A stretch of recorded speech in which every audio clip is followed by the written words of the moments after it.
11 de marzo del 2011, a las 2:46 pm, aproximadamente a 130 kilómetros de la costa de Japón, en la provincia de Miyagi, con una profundidad de 32 kilómetros en el Océano Pacífico, se produjo el que sería nombrado el Gran Terremoto de Japón.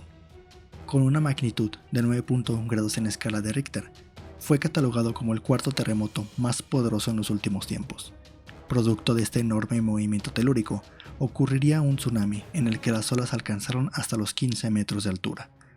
Estas olas golpearon con fuerza a la costa del país. La fuerza destructiva del agua llegaría hasta la central nuclear de Fukushima Daiichi. La Agencia de Seguridad Nuclear e Industrial de Japón catalogó el desastre de la planta a un nivel 7. Este es el máximo nivel en la escala internacional de sucesos y accidentes nucleares. La escala internacional de sucesos nucleares y radiológicos es un instrumento para comunicar la importancia de la seguridad de los sucesos nucleares y radiológicos, así como cuantificar la gravedad de estos. El terremoto y tsunami cobraron la vida de aproximadamente 22.000 personas y más de 2.500 desaparecidos. Los daños totales ascendieron a 25 billones de yenes, que serían unos 300.000 millones de dólares. Japón contaba con 54 reactores al momento del terremoto. 2 de esos se encontraban en construcción, y en Fukushima se encontraban 6 reactores, de los cuales 4 fueron los dañados durante el tsunami. Fukushima, una de las plantas nucleares más grandes del mundo en su momento, fue parcialmente destruida por un tsunami en 2011. Una ola de 15 metros de alto destruyó 4 de los 6 reactores de la central nuclear. A pesar de que la planta detectó el movimiento telúrico, rápidamente apagaron los reactores, pero poco después, un tsunami del cual no estaban preparados golpeó el malecón defensivo, inundó la central y apagó los generadores de emergencia. El daño causó fusiones nucleares y una serie de explosiones de hidrógeno.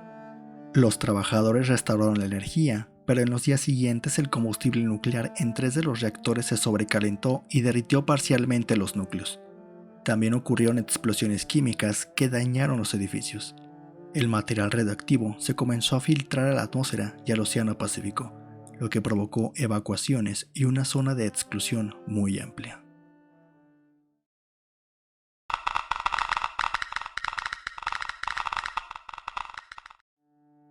«12 de marzo. Debido al sobrecalentamiento y derretimiento del material combustible reactor 1, la acumulación y presión de los gases provocó una explosión de hidrógeno, destruyendo parte de la estructura del edificio. El 13 de marzo, las personas que vivían a un radio de 10 kilómetros de Fukushima y 20 kilómetros de las centrales eléctricas fueron evacuadas. Un total de 185.000 habitantes habían sido evacuados. Ese mismo día continuaban los problemas para enfriar el combustible radioactivo. El 14 de marzo ocurrió lo que se temía. Una explosión en el reactor 3 hace que la pared del edificio se derrumbe. El reactor 2 pierde la capacidad para enfriar y los trabajadores bombean agua al reactor. Afortunadamente la situación se controla. Por otro lado, los empleados enfrían las barras de los reactores 1 y 3, que, aunque ya había ocurrido explosiones en esos 2 reactores, las barras aún no se encontraban expuestas, por lo que las seguían enfriando. Al día siguiente, el 15 de marzo ocurre otra explosión, esta vez en el reactor 4, dañando a la piscina de supresión de este, destruyendo por completo el edificio. Pero aún así los trabajadores seguían bombeando agua para mantener frías las barras. Después de las explosiones en los reactores 1, 3 y 4, el secretario de gabinete, Yukio Edano, declara que los niveles de radiación no suponen una amenaza directa para el cuerpo humano. Estos sí se encuentran a una distancia de 30 kilómetros de la central. El 17 se informa que las barras de combustible del reactor 4 se encuentran expuestas, esto debido a que no hay agua en la piscina de combustible, lo que provocó una emisión de niveles de radiación extremadamente altas. El 12 de abril del 2011, la agencia eleva el nivel de desastre a 7. Ahora está al mismo nivel que el desastre de Chernobyl, por lo que el material radioactivo se encuentra en contacto con el medio ambiente y con la civilización. El 6 de junio del mismo año, el Cuartel General de Emergencias Nucleares de Japón reporta que los reactores 1, 3 y 4 tienen un colapso total, por lo que la situación se vuelve cada vez más crítica Pero a pesar del caótico panorama, los trabajadores de la planta, el ejército y el gobierno continúan trabajando arduamente para mantener fríos los reactores. 16 de diciembre. El primer ministro anuncia que se logró un apagado en frío. Esto significa que los reactores han permanecido a temperaturas por debajo del punto de ebullición.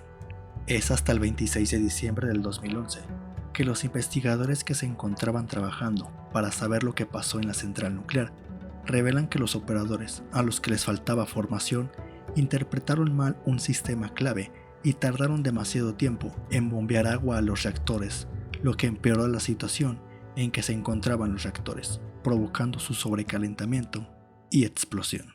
El 11 de junio del 2012, aproximadamente 1.300 habitantes de Fukushima presentan una demanda penal ante la Fiscalía de Fukushima.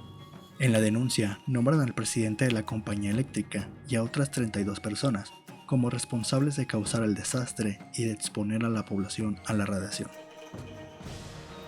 El Parlamento japonés concluyó que Fukushima fue un desastre provocado por el hombre y culpó a la compañía Tokyo Electric Power, TEPCO, dueña de la planta, de no planificar el evento y no contar con las medidas de seguridad requeridas. Pero en 2019, el tribunal japonés absolvió a los ejecutivos de TEPCO. El gobierno también fue culpado de esto, por lo que tuvo que compensar a los trabajadores que estuvieron luchando para contener el material y a los evacuados. 5 de junio del mismo año, se concluye que la crisis nuclear fue un desastre provocado por el hombre. Sucedió como resultado de la colusión entre el operador de la instalación, los reguladores y el gobierno. Es hasta julio del 2013 que TEPCO admite que se está filtrando agua subterránea radioactiva al Océano Pacífico. Se estima que el desmantelamiento de la planta tomará 30 años y tendrá un costo superior de 2 billones de yenes, más de 17.500 millones de dólares. En el interior de los reactores aún se encuentran alrededor de 880 toneladas de combustible fundido, que aún emana una peligrosa cantidad de radiación ionizante. Uno de los reactores aún cuenta con combustible fundido y hay que estarlo enfriando permanentemente. El agua contaminada que sale es absorbida por una bomba y es enviada a un sistema ALPS y la radiación se elimina prácticamente, a excepción del tritio, para finalmente ser almacenada en tanques. El ALPS, o Sistema Avanzado de Procesamiento de Líquidos, funciona eliminando la mayoría de las sustancias radioactivas. El tritio, parte radioactiva de la molécula del agua, presente en la naturaleza, es un isótopo de hidrógeno, explica el profesor de la Universidad Leibniz Hannover George. El tritio no se acumula en el cuerpo humano, porque tiene una vida útil media muy corta, aproximadamente 12 años. Lo tomas y luego lo excretas de nuevo. El tritio es el menor de los problemas. Hay alrededor de 1.2 millones de toneladas de agua contaminada almacenada en más de 1.000 contenedores que están alrededor de la central nuclear. Se tomó la decisión de verter el agua al Océano Pacífico, esto debido a la saturación. El agua que se verterá ya está descontaminada, solo contiene tritio, por lo que no es peligrosa para el ambiente o el ser humano. Uno de los argumentos de las autoridades japonesas es que la práctica de verter agua con tritio se ha llevado a cabo durante muchos años en la mayoría de las centrales nucleares del mundo, y es una práctica muy común. El Organismo Internacional de Energía Atómica, la OIEA, defiende este argumento, ya que dicen: son prácticas asentadas en todo el mundo. Expertos de la Universidad de Ciencias de la Salud de Japón comentan que la clave está en controlar la dilución y el volumen de agua tritiada vertida al mar. El impacto en la salud de un vertido al mar de agua tritiada es minúsculo, pero no podemos decir que exista un riesgo cero. Por eso es polémico. Geraldine Thomas, experta en radiaciones del Imperial College de Londres, dice que el tritio no presenta ningún riesgo para la salud, especialmente porque hay que tener en cuenta que se va a diluir en el Océano Pacífico. El carbono 14 en el agua tampoco es dañino.